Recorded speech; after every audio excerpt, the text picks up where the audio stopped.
नमस्कार। Consumer is king, ये राग तो सभी कंपनियां अलापती हैं, लेकिन इसे कितनी कंपनियां हकीकत बनाती हैं। माल बेचो, पैसा कमाओ और कंज्यूमर को भूल जाओ। कंपनियों की इसी एक तरफा रवैये को बदलने की कोशिश है पहरेदार। मैं हूं प्रियंका संभव और हम हैं कंपनियों की मनमानी में फंसे कंज्यूमर की आवाज।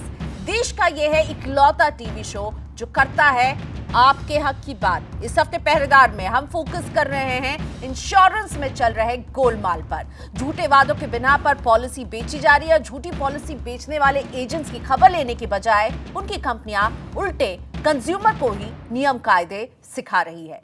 पहरेदार में आज बजाज एलियांस ने नहीं दिया कंज्यूमर का साथ, तोड़ दिया अपना वादा। नहीं लग रही मिससेलिंग पर लगाम। भारतीय एक्सा के एजेंट पॉलिसी बेचने के लिए बोल रहे हैं कई तरह के झूठ और रेलीगेयर के क्लेम सेटलमेंट में फंस गया ग्राहक। कंपनी के दर पर देर भी और अंधेर भी नजर आ रही है। शुरुआत करेंगे सबसे पहले इस बात से कि देश की इंश्योरेंस कंपनियों का ये दावा होता है और देश की सबसे बड़ी इंश्योरेंस कंपनी की तो ये टैगलाइन है, जिंदगी के साथ भी और जिंदगी के बाद भी। इस लाइन के ये 8-9 शब्द समझा देते हैं कि किसी के लिए भी बीमा कितना जरूरी है। लेकिन आपकी इस जरूरत को बीमा बेचने वाली कंपनियां ताक पर रखकर लगातार अनसुना कर रही हैं और ये सूरत हाल बदलने का नाम नहीं ले रही। पहरेदार के पास पहुंची शिकायतों में एक बड़ा चंक इंश्योरेंस कंपनियों की शिकायत होती है। ये शिकायतें खुद बयान कर रही हैं कि कैसे इंश्योरेंस बेचने वाली कंपनियां अपने ग्राहकों की बेफिक्री से नजरअंदाज करती चली आ रही हैं। हम लाइफ इंश्योरेंस प्लान में इसलिए निवेश करते हैं कि अगर कोई अनहोनी हो जाए, अगर हम ना रहें तो हमारे पीछे, हमारे उस बुरे वक्त में हमारी फैमिली के पास एक फाइनेंशियल मदद हो। लेकिन जरा सोचिए, एन जरूरत के वक्त पर जब आप किसी को खोने के दुख से उबर रहे हों और पॉलिसी बेचने वाली कंपनी आपको आए बाएं दाएं घुमाने लगे। हमारे पास गोल्डी जी की एक ऐसी शिकायत पहुंची। एक तरफ गोल्डी अपने पति के अनटाइमली डेथ का सामना कर रही थी और दूसरी तरफ इनके पति की खरीदी गई पॉलिसी को बजाज एलियांस ऑनर नहीं कर रही थी। बजाज एलियांस गोल्डी पर पॉलिसी कंटिन्यू करने का दबाव बना रही थी। अगर बेनिफिट चाहिए तो प्रीमियम दीजिए। लेकिन क्या थे पॉलिसी के टर्म्स एंड कंडीशन, समझते हैं गोल्डी की ही जुबानी। गोल्डी जी नमस्ते। सबसे पहले तो हमें बहुत दुख है आप जिस डिफ़िकल्ट समय से गुजरी हैं और हम आपको ला करके अपने शो में आपसे बातचीत कर रहे हैं। लेकिन ये ज़रूरी है ताकि हम समझ सकें क्या हुआ आपके साथ और जो आपके साथ हुआ वो कल किसी और के साथ ना हो। गोल्डी जी, नीरज आपके पति अनटाइमली डेथ हुई। उन्होंने एक पॉलिसी खरीदी हुई थी बजाज एलियांस से ताकि जब वो ना रहें तो आपको मदद मिले। उसमें साफ तौर पे टर्म्स एंड कंडीशन ये थे कि उनके नहीं रहने पर प्रीमियम का भार आप पर नहीं पड़ेगा। लेकिन बजाज एलियांस अपने इस वादे से मुकर गई। Yes ma'am. Ma'am Bajaj Alliance की मेरे हस्बैंड ने पॉलिसी ली थी, लाइफ इंश्योरेंस पॉलिसी। और इसमें ये था कि अगर कल को पर्सन की डेथ हो जाती है तो उसमें एक डेथ बेनिफिट राइडर है जिसमें पर्सन की डेथ होने के बाद आफ्टर उनका जो प्रीमियम होगा वो कंपनी को पे करना पड़ेगा। लेकिन इस मेरी कंडीशन में ये हुआ कि मेरे को इस वेवर ऑफ प्रीमियम होता है, वेवर ऑफ प्रीमियम राइडर, उसके बारे में नहीं बताया गया। और इनके मैं रिप्रेजेंटेटिव के पास मैंने कस्टमर केयर में कॉल किया उनको इन्फॉर्म करने के लिए कि सर मेरे पास एक पॉलिसी है और मुझे इस पॉलिसी के बारे में जानना है। उन्होंने कहा अपने नियर ब्रांच में जाइए और नियर ब्रांच में आपको पता चल जाएगा। मैं अपने नियर ब्रांच जनकपुरी में गई, वहां पे उन्होंने मैंने अपना प्रॉब्लम बताई। उन्होंने भी मुझे इस पॉलिसी के अंदर वेवर ऑफ प्रीमियम राइडर का ये बेनिफिट नहीं बताया। जनकपुरी ब्रांच ने मुझे मोती नगर भेजा, मोती नगर ब्रांच ने मुझे द्वारका भेजा। मुझे लगातार मैम तीनों ब्रांच में मैंने गई मैं और तीनों ब्रांच में मुझे इस बारे में किसी ने कुछ नहीं बताया। और आप जब ये चक्कर लगा रही थी, एक ऑफिस से दूसरे ऑफिस उठ के जा रही थी, तब बीच में ये भी हुआ कि इन्होंने पॉलिसी आपके नाम कर दी जिसमें कि अब प्रीमियम की लायबिलिटी आपके ऊपर हो जाती। यस मैम, एक्चुअली मैम इन्होंने पॉलिसी होल्डर चेंज करवा दिया। पॉलिसी होल्डर मेरे हस्बैंड थे मिस्टर नीरज। नीरज के बिहाफ पर, मतलब अगर नीरज कुछ पॉलिसी होल्डर की डेथ हो जाती है तो पॉलिसी होल्डर चेंज होता है, उसका बेनिफिट राइडर इन्होंने मुझे नहीं दिया। इन्होंने इसे पॉलिसी होल्डर चेंज कर दिया और पॉलिसी होल्डर हो गई मैं। मेरा बच्चे के लिए जो ये लाइफ इंश्योरेंस थी वो प्रीमियम, इन्होंने मुझे ये कहा कि पॉलिसी डिसकंटिन्यू हो जाएगी क्योंकि इसमें वेवर ऑफ प्रीमियम राइडर नहीं है। इन्होंने साफ मुझे, जबकि ये वेवर ऑफ प्रीमियम था आपकी पॉलिसी में और वो उसके बेनिफिट आपको बताने के लिए ये लोग तैयार ही नहीं हो रहे थे। Yes ma'am. और लगातार मैं आपको बताना चाहूंगी कि गोल्डी जो है जून से लगातार परेशान रही हैं और अब पहरेदार के प्लेटफॉर्म में हम इनकी मदद कर पाए हैं। अब गोल्डी जी ये मामला सुलझ गया है। जब आप जा रही थी तो ये प्रीमियम का जो वेवर वाला क्लॉज है इस पे कोई क्लैरिटी आपको नहीं दे रहा था। आपने जब इसमें पहल करी है उसके बाद मुझे ये सब बेनिफिट मिले। उसके बाद पिछले 6 महीने से मुझे कुछ भी नहीं मिला। मुझे सिर्फ एक डेट मिली, 4 डेज बाद कॉल कीजिए, 15 डेज बाद कॉल कीजिए, 4 डेज 15 डेज ईमेल पे ईमेल करती रही मैम। इनके पास सिर्फ एक 4 डेज का इन्होंने एक वो बना रखा था कि 4 डेज का मैम आप दोबारा मेल कीजिए, आप आपके पास कोई स्टेटस आता है तो हम आपको बताते हैं। और वो स्टेटस कभी पहुंच ही नहीं रहा था। गोल्डी थैंक यू हमसे बात करने के लिए, हमें खुशी है हम आपकी मदद कर पाए। अब बजाज एलियांज तैयार है, वेवर प्रीमियम जो था उसको ऑनर कर रही है। अब किसी भी तरह के प्रीमियम का बोझ गोल्डी पर नहीं पड़ रहा है, जो कि पड़ना भी नहीं चाहिए था। बस फिजूल में 6 महीने तक गोल्डी को वो घुमाते रहे। जब पहरेदार ने मामला उठाया तब बजाज एलियांज अपनी बात बदल देती है कि नहीं आपको बेनिफिट मिल रहा है। हम गोल्डी की मदद कर पाए, मुझे इस बात की खुशी है, लेकिन नाराजगी इस बात की है कि बजाज एलियांज का रवैया गोल्डी के साथ क्या रहा। और अब ये भी सुन लीजिए कि इस मामले को हमने फॉलो अप किया, उसके बाद बजाज एलियांज तैयार हुई है गोल्डी को बेनिफिट देने के लिए, लेकिन हमारे सवालों का जवाब नहीं दिया बजाज एलियांज ने। शो की रिकॉर्डिंग तक हमारे पास बजाज एलियांज से कोई भी लिखित जवाब नहीं मिला। और मैं इसका यही निचोड़ लगाऊंगी कि शायद उनके पास कोई जवाब ही नहीं है। क्या जवाब हो सकता है? आप एक विधवा को इस तरह से भगा रहे हैं और जब पहरेदार ने आपसे वाजिब सवाल पूछे तो आप उन्हें फोन करके कह रहे हैं कि नहीं आपको चिंता की कोई जरूरत नहीं। क्या आप ये पहले नहीं कह सकते थे? नीरज ने ये पॉलिसी गोल्डी और अपने बेटे के लिए इसी बुरे वक्त के लिए ली थी और आपने इसका सम्मान नहीं किया बजाज एलियांज। बढ़ते हैं अगले केस की तरफ। अर्जुन की नजर जैसे केवल मछली की आंख पर टिकी रहती है, वैसे इन इंश्योरेंस कंपनियों के एजेंट की आंख भी बस कंज्यूमर के पैसों पर टिकी रहती है। कुछ भी बोलकर पॉलिसी बेचनी है, आगे की देखी जाएगी। कंज्यूमर को पॉलिसी सूट करती है या नहीं इसकी कोई फिक्र नहीं है। इंश्योरेंस एजेंट के लिए ये सिर्फ एक ऐसा प्रोडक्ट है जो उनको मोटा कमीशन दिलवा देगा। दिल्ली के योगेश दयाल का केस बताता है कि कैसे भारतीय अक्सा के एजेंट ने पहले इनको एक बेहतरीन पॉलिसी का वादा किया और उसके साथ बहुत सारे बेनिफिट्स भी गिनाए, लेकिन जब ये पॉलिसी योगेश के हाथ में आई तो उन्हें पता चलता कि ये पॉलिसी बिल्कुल अलग है। योगेश जी मेरे साथ फोन लाइन पर है। नमस्ते योगेश, स्वागत है आपका। आपने भारतीय अक्सा के एजेंट के जो भी उसने वादे किए थे उन्हें बिल्कुल झूठा पाया जब आपके हाथ में पॉलिसी आई, क्या हुआ?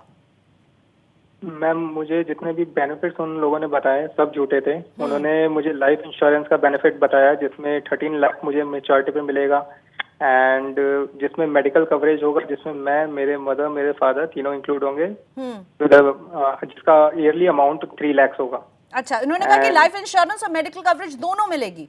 दोनों मिलेंगे। लेकिन इस तरह के एक्चुअली इंश्योरेंस प्रोडक्ट होते ही नहीं है जिसमें लाइफ इंश्योरेंस और मेडिकल कवरेज जो है वो हेल्थ कवरेज दोनों क्लब किए वो दोनों। हाँ, आपको पता थी ये बात ना कि ऐसे प्लान्स होते नहीं है मार्केट में?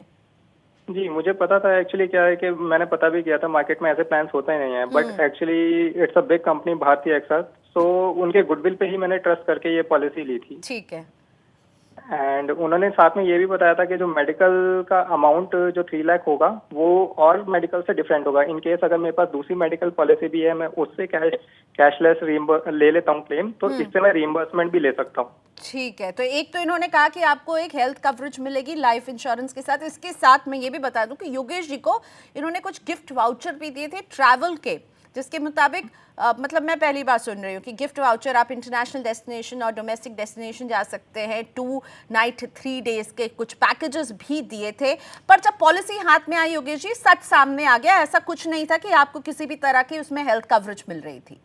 नहीं, कुछ भी हेल्थ कवरेज नहीं थी, ना गिफ्ट वाउचर्स थे, और इन्होंने 5% कैशबैक का भी मुझे प्रॉमिस किया था, वो भी नहीं था। और फिर योगेश जी लगातार उस एजेंट से बात करते रहे, भारतीय अक्सा के दफ्तर में बात करते रहे, और इन सब के बीच में इनसे एक जबरदस्ती कॉन्सेप्ट लेटर भी लिया गया ना योगेश, कि आप खुश हैं इस पॉलिसी से, जबकि आप कह रहे थे मैं खुश नहीं हूँ। जी, उन्होंने कंसेंट लेटर इसी बेसिस पे लिया था। उन्होंने मुझे प्रॉमिस किया था कि जो बेनिफिट्स हैं आपको विद इन वीक इस लेटर के बाद मिल जाएंगे। तो उस लेटर में मैंने सारी डिटेल्स मेंशन की थी, और ये भी मेंशन किया था कि मैं पॉलिसी से तभी एग्री हूँ जब आप मुझे मेडिकल और 5% कैशबैक और जितने भी बेनिफिट्स रह गए हैं वो सारे मुझे दे देंगे विद इन अ वीक।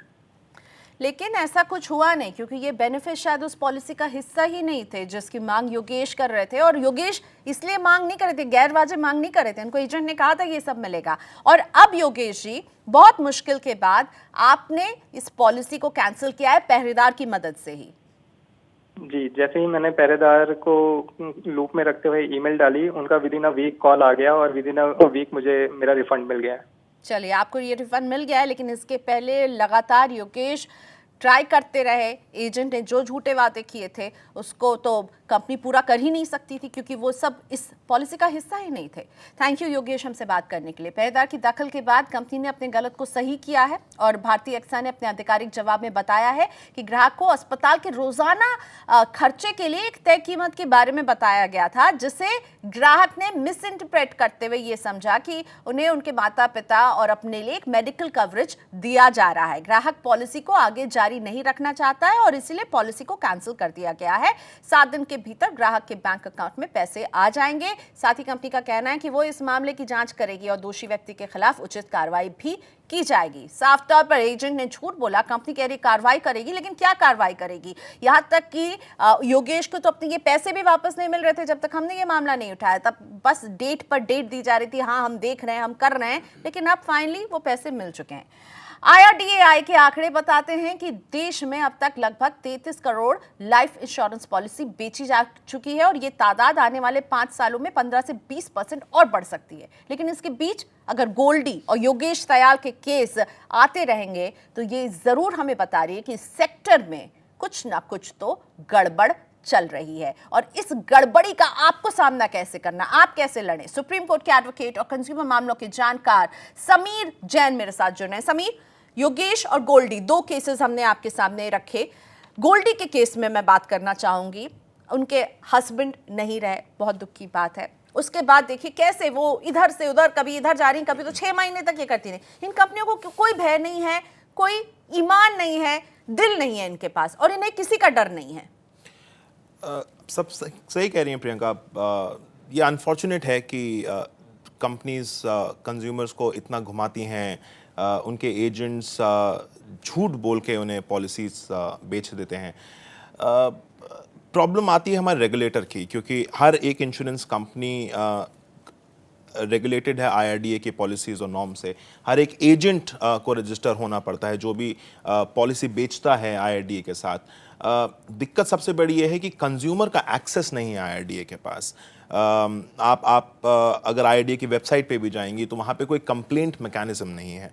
तो एक कंज्यूमर अगर कंप्लेंट लेटर लिखे भी तो किसे लिखे?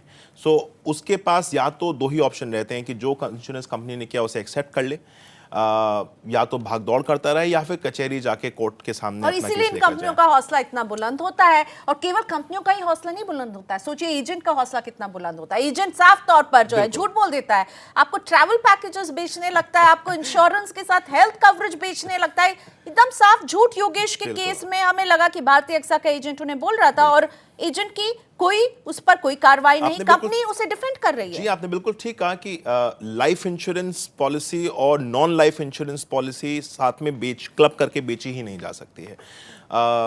तो मैं ये समझता हूं कि एक लेवल पे कंज्यूमर अवेयरनेस बहुत ज़रूरी है और दूसरी लेवल पे कंपनी के सेंसिटिविटी ज़रूरी है towards the consumer, towards the impact, ये क्या लेकर आएगा एक कंज्यूमर के लिए। गोल्डी जी वॉज गोइंग थ्रू इतना डिफ़िकल्ट टाइम। उस टाइम में उन्हें 6 महीना, जून से मैंने सुना, जून से वो एक दफ्तर से दूसरे दफ्तर जा रही थी और बजाज अलियांस मदद करने के बजाय उन्हें घुमा रही थी, कभी इस ऑफिस जाइए कभी उस ऑफिस जाइए। और योगेश के केस में एजेंट ने की है यहां पर वादा खिलाफी। कंपनी एजेंट पर क्या कार्रवाई करेगी, हम सब जानना चाहते हैं। भारतीय एक्सा क्या करने वाली है इस केस में। इस नए अंदाज में हम फोकस कर रहे हैं इंश्योरेंस कंपनियों की मनमानी पर। हमने लाइफ इंश्योरेंस के 2 केसेस डिस्कस किए और अब बारी आती है मेडिकल इंश्योरेंस की। और यहां पर भी हाल वही है, कंज्यूमर की कौन सुन रहा है। प्लान बेचते वक्त तो कंपनियां ग्राहक को अपने विश्वास में इस कदर लेती हैं, जैसे बुरे वक्त में अगर कोई उनके साथ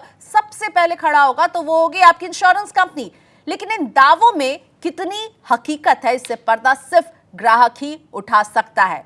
पिछले 4 सालों से रेलिगेयर के कंज्यूमर रहे रोहतक के रमेश जैन के लिए जब सबसे मुश्किल समय आया तभी रेलिगेयर ने इनसे मुंह मोड़ लिया। और रमेश जैन जी के केस में हमें कई सारे लेसन्स मिलते हैं और ये लेसन मुझे लगता है देश के रेगुलेटर के कानों तक पहुंच जाए तो शायद देश में हर कंज्यूमर जो है, इंश्योरेंस का कंज्यूमर, ज्यादा सशक्त बन पाएगा। देखिए कैसे कंपनियां नजरअंदाज कर रही हैं। रमेश जी नमस्ते, स्वागत है आपका। काफी आप परेशान रहे हैं रेलिगेयर से, क्या हुआ आपके साथ? मैडम मैंने 2015 में रेलिगेयर कंपनी से इंश्योरेंस कराया था, हेल्थ इंश्योरेंस 10 लाख रुपए का। तो जब मैं रेलिगेयर कंपनी ने मेरा इंश्योरेंस किया तो जो उनकी टर्म एंड कंडीशन थी ना जी, वो सारी उन्होंने मतलब पूरी की थी। ठीक है। उसके बाद मैं 2015 में, 2016 में, 2017 में, 18 में रेगुलर इंश्योरेंस पे करता रहा और मैं लगभग 1 लाख रुपए के करीब अपना इंश्योरेंस पे कर चुका हूँ। बिल्कुल, तो 23 से 24 हजार का प्रीमियम आप लगातार पे करते रहे हैं। 2018 में आपका आपकी हार्ट सर्जरी होती है, आपको स्टेंट लगवाने पड़ते हैं। हाँ, 2018 में 16 अक्टूबर को मुझे हार्ट पेन हुआ और उसके लिए मुझे डॉक्टर ने बताया कि भी तुम्हारी वेसल्स ब्लॉक्ड है और एक 100% है, एक 99% है और एक 80% है और इसमें स्टेंट डलेंगे। तो मैंने जैसे डॉक्टर ने सलाह दी और बहुत ज्यादा सीवियर पेन था और ऐसे मरने वाली हालत में मैं था बिल्कुल, कि भी मेरे को ये भी नहीं लग रहा था कि मैं बच पाऊंगा, पर उन्होंने, डॉक्टर ने मुझे सेव कर लिया और मेरा सारा ट्रीटमेंट उन्होंने किया। उसके बाद मुझे पता लगा कि भी ये जो हॉस्पिटल है ये रेलिगेयर से अटैच्ड है। मैंने रेलिगेयर का जो कार्ड था वहाँ सबमिट कराया और तो रेलिगेयर कंपनी वालों ने इंश्योरेंस का पेमेंट कैशलेस करने से मना कर दिया। अच्छा, तब मैं काफी हालत खराब में था, चल रहा था और तो इन्होंने मेरे को पैसा वगैरह कुछ नहीं दिया और इन्होंने कहा कि ये आपका इंश्योरेंस नहीं बनता। मैंने इनके एक बीच में मिडल मैन था, रेलिगेयर कंपनी का बंदा जिसका नाम रवि था, उससे बात की फोन पे। वो कहता जी इन्होंने तो ये लिख दिया कि भी आपकी पास्ट हिस्ट्री ऑफ हाइपरटेंशन है, जो कि नहीं थी। आपको कभी हाइपरटेंशन की शिकायत नहीं थी, जबकि मेरी कोई पास्ट हिस्ट्री हाइपरटेंशन की थी नहीं। और दूसरी बात ये थी, मैं ये भी आपको बताना चाहूंगा कि भी मेरे को स्टंट डले और स्टंट का हाइपरटेंशन ना होने से भी कोई संबंध नहीं था। जो मेरा क्लेम है वो बिल्कुल थोड़ा सा अमाउंट का क्लेम था। लाख रुपए से ज्यादा मैं जैसे पे कर चुका, 1,55,000 का क्लेम था, 3 स्टंट चले हैं मुझे, उसका क्लेम था। इसका बीपी वगैरह का मेरा कोई क्लेम नहीं था। और इसके बाद आपने रमेश जी क्लैरिफिकेशन भी दिया, ये जूनियर डॉक्टर ने किसी ने लिख दिया था, आपको हाइपरटेंशन की शिकायत नहीं थी, पहली बात। दूसरी बात, हाइपरटेंशन और स्टेंट में कोई रिश्ता नहीं है। आपने फिर क्लैरिफिकेशन भी दिया कि एक सीनियर डॉक्टर से लेकर के कि ऐसा कोई आपकी हिस्ट्री नहीं रही है। मैं ठीक कह रही हूँ? मैंने उसका क्लैरिफिकेशन दिया, बिल्कुल रिटर्न में इनके पास क्लैरिफिकेशन भेजा। उसके बाद उन सीनियर डॉक्टर ने ये भी लिख के दिया कि भी हमने 10 जगह ये लिखा है कि भी नॉर्मल बीपी है, एक जगह कहीं गलती से लिखा गया है तो वो दैट इज बाय मिस्टेक। ये दूसरा उन्होंने लेटर भेजा।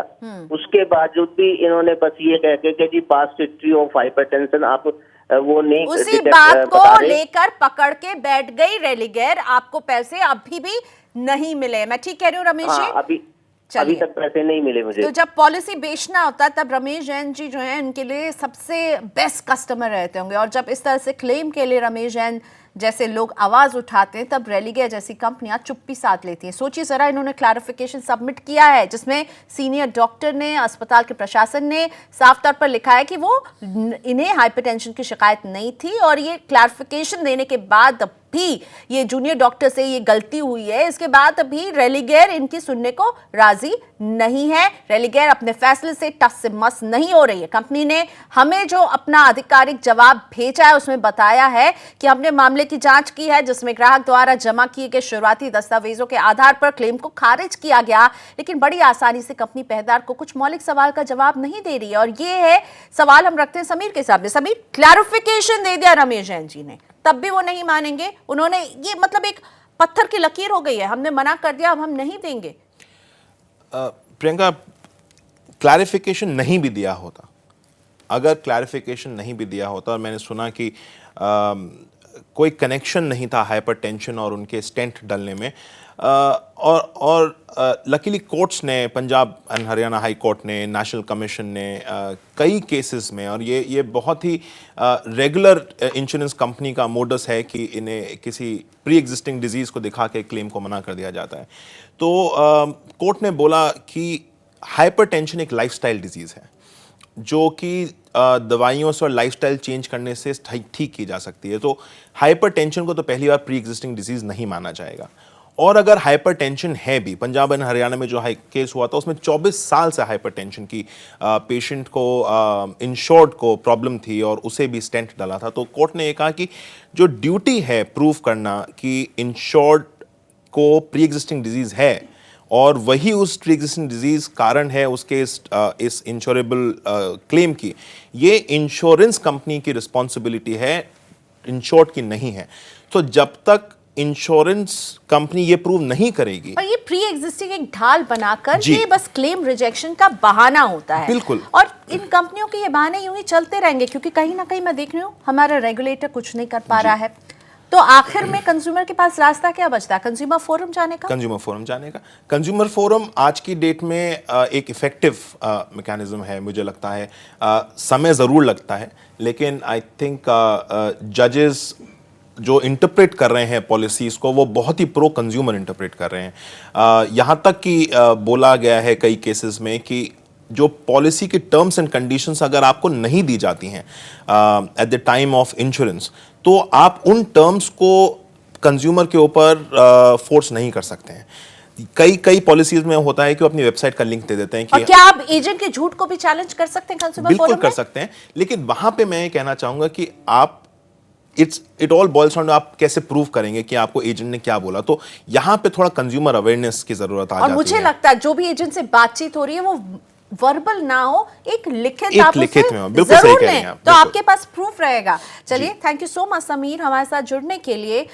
तो कहीं ना कहीं आपको जागरूक होना होगा और आप तभी सशक्त बनेंगे जब आप अपने अधिकार जानेंगे। इसलिए जब भी आप इंश्योरेंस खरीदें तो कुछ बातों का ख्याल रखें, जिसमें ये एक बात बहुत ज़रूरी है कि आप किसी के भी बोले पर विश्वास नहीं करें, सब कुछ रिटन में ज़रूर रखें ताकि आपके पास एक प्रूफ हो आपके हाथों में। तो पहरेदार में दीजिए इजाजत। आप अपने शिकायत, अपने सलाह, अपने सुझाव हमें ईमेल के जरिए पहुंचाते रहिए pehredar@nw18.com पर। और हम अगले हफ्ते फिर हाजिर रहेंगे आपकी आवाज़ बुलंद करने के लिए।